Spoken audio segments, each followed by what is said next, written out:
What's good, fam? It's your girl QB with Culturalist Theory, and today we're gonna toss another curveball at you and give you a singles list by the soloist who has had the most songs to top the Billboard 100, a staggering 19.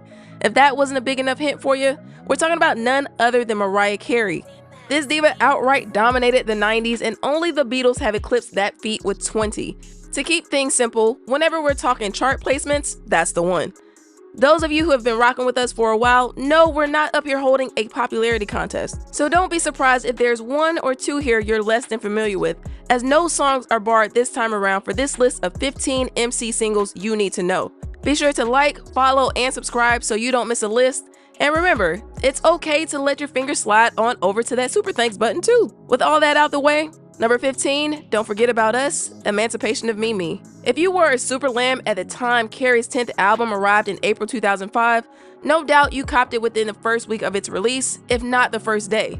Then you also remember this thing of either repurchasing the same album again just 7 months later, subtitled Ultra Platinum Edition, or hitting up iTunes to get that post-album single Don't Forget About Us. See how they used to do us back in the day for buying early? While the other three new tracks are fairly solid, this was arguably the best of them. This mid-tempo jam is an ode to not forgetting about the good times you used to have with your old flame, but it almost feels like she's low-key nudging you don't forget about her either. The beat is rather simple with a good bump for your trunk, and before fading out, she elects to hit us with a couple of those high notes that we all know and love from her 5-octave range. Topping the charts 11 weeks out, you can tally Don't Forget About Us as another million-plus seller in her discography that remains in our memory banks through the present. Number 14, Hero, Music Box. Short version, this is anytime you need a friend without the soul and confliction of exactly whom she's talking to. Long version, if you were alive and well in 1993 and turned on the radio or television, then you absolutely heard Hero in your lifetime. She's performed it on Arsenio, The Tonight Show with Jay Leno, telethons, memorials, concerts to former President Clinton and Obama, you name it. Carey originally penned Hero for Gloria Estefan to sing in a film by the same name. And if anybody out there has ever watched said film and remember it, drop us a line about it in the comments. After hubby-to-be Tommy Mottola heard a rough cut of the track and did some light arm twisting, MC reeled it back in, made a couple of lyrical tweaks, and voila. Chart topper number 8 on her plate, selling more than 3 million copies in the US alone. Any motivational song with Carey's polished vocals bringing it to life is always going to resonate far and wide. So great call on this one, Coach Tommy. Number 13, Anytime You Need a Friend, Music Box. It only took 3 studio albums to happen, but finally, there was a Carey single that did not place within the top 10 on Billboard's 100. Serving as the last single from 93's Music Box, it's the first single where you can easily hear a young Kelly Price amongst the gospel ensemble during the chorus. We were none the wiser at the time, but a voice as strong as hers would only go unrecognized but for so long.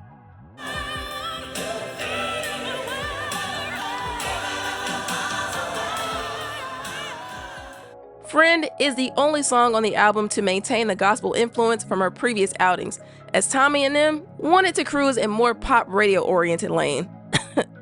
Kudos to the other team members who made sure this one made the final cut. When you actually listen to the lyrics, it sounds as though one minute she's talking to a friend, then the next it's a lover of hers.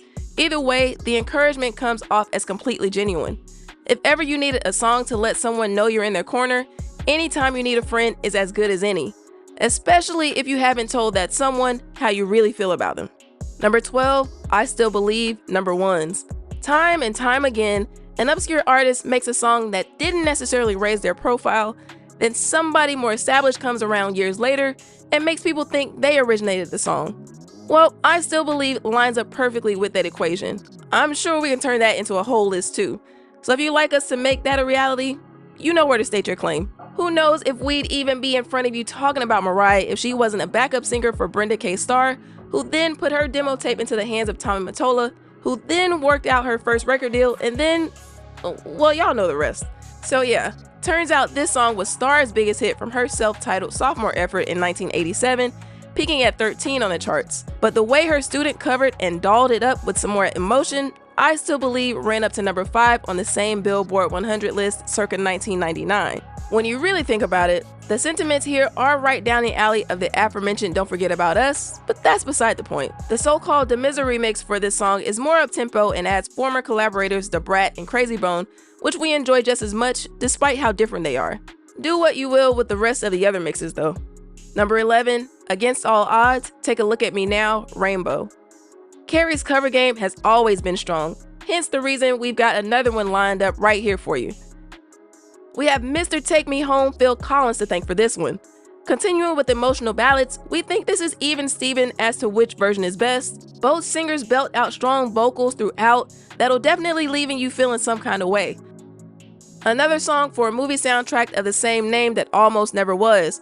Collins' version was a chart topper in 1984, but Mariah truly put that epic voice of hers to work on her update in 1999. It doesn't stray too far from the parent rendition, yet it's clearly modernized for the next generation, courtesy of some help from Jimmy Jam and Terry Lewis. We did receive a video clip for this song, but it was never commercially released stateside, so there are no related sales figures. However, across the pond, while adding Irish boy band Westlife in the mix, Against All Odds moved over 500,000 units and became her second #1 on the UK singles chart. For those of you who like mini rankings and have taken in all 3 mixes, give us your take from bottom to the top. Number 10, Always Be My Baby, Daydream. It's 1995 and MC is looking to modify her sound a bit, so who could help her with that? Enter Manuel Seal and So Def label head Jermaine Dupri. The latter remixed her single Never Forget You, which unfortunately was either outright forgotten or simply lost to time, but don't worry, we're here to remind you. The aforementioned trio handled writing and production for Always Be My Baby, and what they delivered was a mid-tempo, melodic tune with a good bass line and relatable lyrics along the lines of an earlier hit, Someday. Carey isn't hitting that same high note on here she did at Someday's conclusion, but we'll give her a pass on that this time.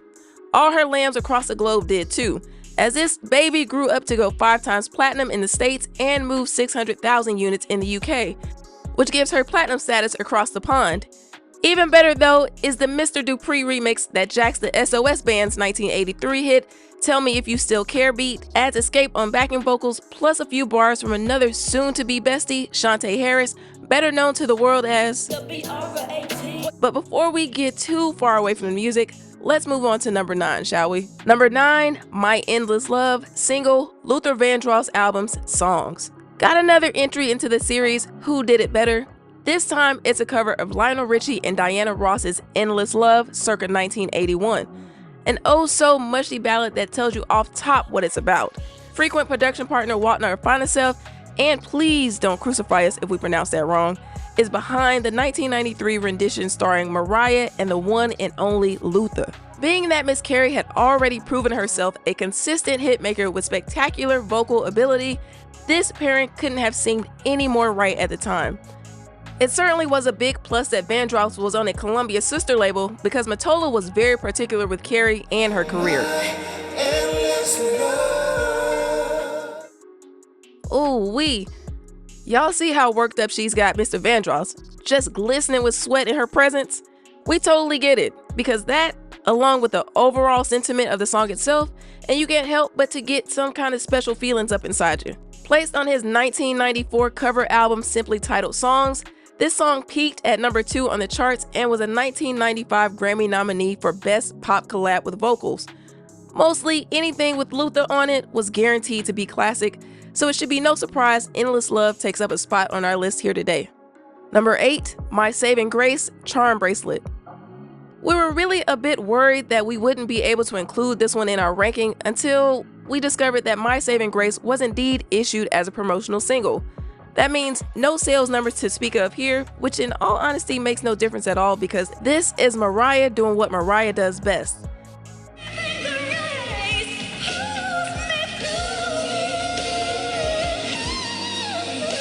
Hopefully that clip doesn't get us in any trouble, but trust and believe, post-glitter era Mariah was still capable of hitting those high notes just as smooth as she did a decade prior. Anyone talking that mush-mouth mumbo-jumbo that MC had lost it clearly skipped over this gem where she took us to church. While it's true that her Charm Bracelet album in 2002 wasn't the full recovery that she so desperately needed at the time, My Saving Grace was proof that she hadn't given up on herself in all her darkest days. We wouldn't be too surprised if she eventually gives us an entire gospel record, and all we've got to say is, give us a time and place, and we're pulling up. Number 7, Fly Like a Bird, Emancipation of Mimi.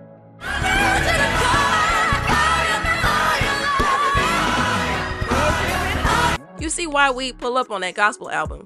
Better yet, if you're out there listening, MC and KP, can you please join forces for a dozen set of tracks sending praises to the Most High? This one was serviced to gospel and AC radio nearly a year after the album dropped with no physical presence or video.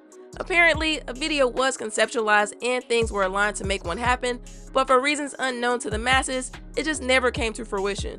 We will say that seeing her perform it live at the '06 Grammys was a nice consolation and almost makes up for it though. Almost. By the way, that also marked her return to the Grammy stage following a decade-long hiatus, and she hasn't been back since. Number 6, I Don't Wanna Cry, Mariah Carey. Serving as the last American single released from her self-titled debut, like the trio before this, I Don't Wanna Cry also hit the #1 spot, making her only the second performer to have their first 4 singles top the charts. Who was the first, you ask? Oh, just some group from Gary, Indiana by the name of the Jackson 5. And oddly enough, those turned out to be their only chart toppers. Anyway, if emotional ballads were what caught your ear in the early 90s, then this track had to be at the top of your list while you belted out at the top of your lungs, starting off in a low register before eventually letting her voice and feelings take over. It's now one of her oldest songs to receive a new sales certification. It's gold as of November 2022. Just another sign that her music continues to resonate with fans from release date to recent. Number 5, Vision of Love, Mariah Carey. I'm coming out swinging so fast that it make your eyes spin. Spoiler alert, Obsessed nor its hilarious parody video will be making this list. So we had to find some way to weave in a connection to that conversation she had with someone who nobody mentions by name. That is, according to MC, of course. However, that line couldn't have turned out to be a more accurate statement for this new, young singer-slash-songwriter on the scene.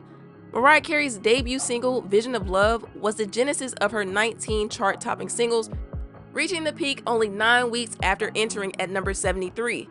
Can you imagine all of the hard work, pure talent, and just a tad bit of luck someone had to possess to pull all that off in 1990? And she had no prior introduction to the musical public. Just the way she layered her own vocals and belted out those magnificent runs alone let you know this young woman was not your run-of-the-mill R&B pop singer. A cachet of ladies to follow would cite this Grammy and Soul Train Music Award-winning tune as inspiration that they too could forge a successful singing career from Christina Aguilera to Beyonce. The Columbia machine behind Carey even got the song to be featured in 2 different soap operas of the day, showing that they also had a vision of prosperity for their latest recruit. Number 4, Fantasy Bad Boy Remix, Ladies and gentlemen, introducing the Old Dirty. From the moment Old Dirty Bastard's voice mixes with Carey's ad-libs, you know this is going to be something you never heard from either artist on their own. Sure, the main version was fine, but the Bad Boy remix is probably one of the few times she may have been overshadowed on her own song. Again, we highly encourage you to check out her memoirs for deets on how this collab came about. Mottola wasn't fully on board to have hip-hop intertwined on Mariah's album, relegating remixes to the Fantasy EP only. As for the records established by the NYC MC with this one, it was the first single by a female artist to debut at the #1 spot. Can you guess who the male artist was to accomplish this feat? We'll give you a second to think about it. Alright, time's up. +1 if you blurted out the R. Kelly penned You Are Not Alone for Mike Jack that came out just a week before Fantasy. And you thought her covering I'll Be There was her only MJ connection. This 6-time platinum track has come full circle as it was recently sampled by Lotto for her single Big Energy, and Mariah herself even popped out for the remix. JD had to have something to do with that, right? Shout out to the Tom Tom Club's Genius of Love, and rest in peace to Dirt McGirt. Alright fam, we're about to land the plane as we approach the top 3 of this countdown. And as you could have guessed, we've got more than a few honorable mentions, so here we go. We Belong Together,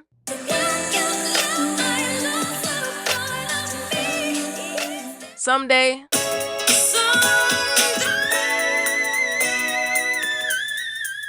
Touch My Body,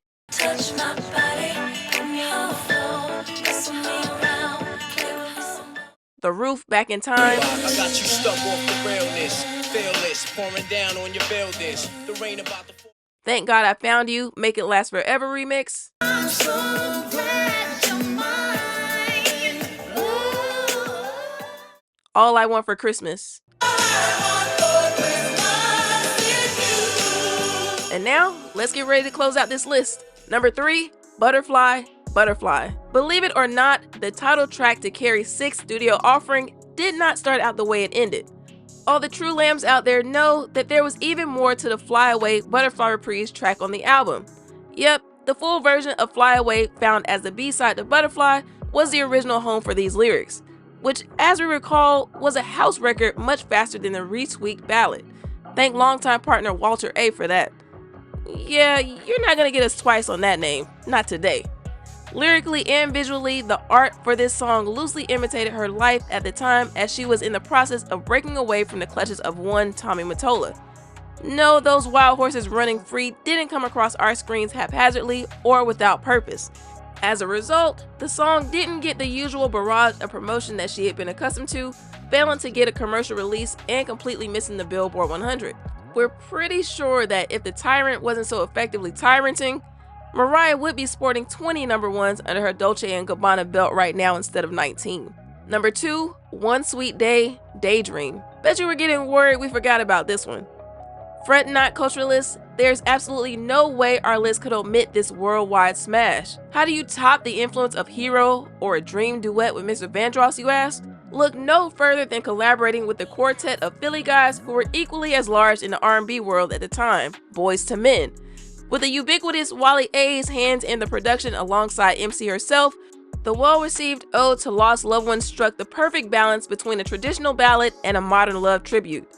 One Sweet Day was an instant hit that broke and set records longer than the I-95, but for purposes of this conversation, it flattened Boyz II Men's End of the Road and I'll Make Love to You 13 and 14-week streaks respectively, with an extended stay of 16 weeks on top.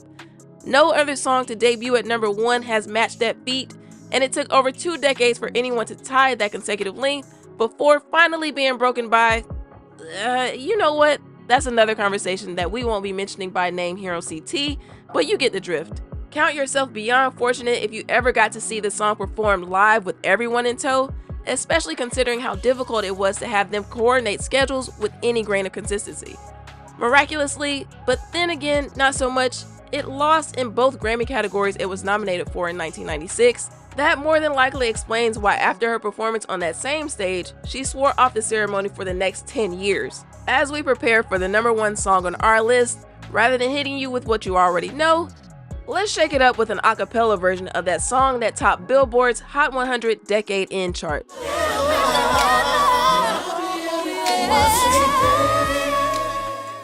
Number 1, My All, Butterfly. This original composition between Mimi and Wally is truly outstanding and marked the end of an era. His hired hands were caught in the middle of her and Tommy's pending divorce, never to work on a Mariah song again following this project. Her knack for balladry improved album to album, reaching its peak with the first song she wrote for the Butterfly album, My All. Flexing that 5-octave range, MC displays a passionate delivery from beginning to end, with lyrics clearly enunciated and arrangements punctuating all of her strengths in just under 4 minutes. It has a timeless feel to it, akin to what Sade achieved with Love Deluxe in '92. The tune was only the 2nd global commercial release from Butterfly, eventually becoming her 13th number 1 hit and going double plat in the US. Did it help that at one point you could probably snap this CD up for the same price, if not less, than a crunchy taco at TB?